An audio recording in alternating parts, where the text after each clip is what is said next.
playing against one of the most direct teams in the league.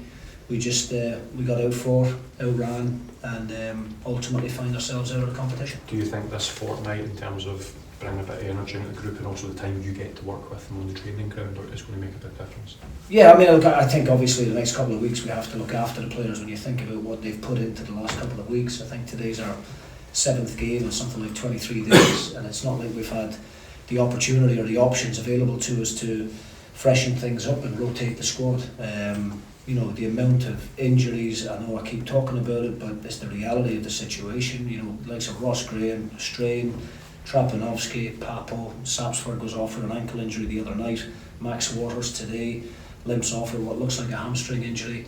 I don't know what we've done to deserve the kind of bad luck that we've had with injuries, but it is really costing us at the moment, and we have to make sure we get those guys right and get them back out there playing. What's the kind of prognosis on Zach, and if it's not too early to tell on Max as well? Well, Zach, ankle ligaments, obviously got caught in the challenge in the build up to the penalty for our second goal on Thursday. We just need to see what happens in terms of his rehab and how quickly we can turn that one around. But it could be a couple of weeks.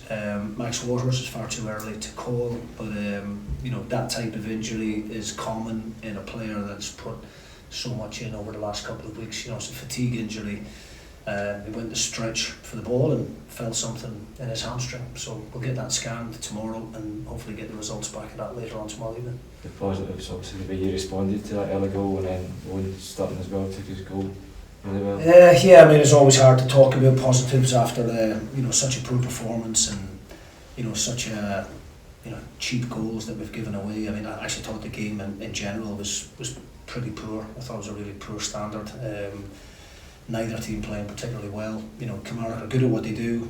Two big target men up top. They get the ball forward early. Very direct, good energy in the middle of the pitch. But first half I thought we played some okay football. At not the kind of tempo that we want to. Second half I thought we offered very, very little in an attacking front going forward. We ran out of steam. We ran out of ideas, and deserved to be out of the cup. As simple as that. Cheers.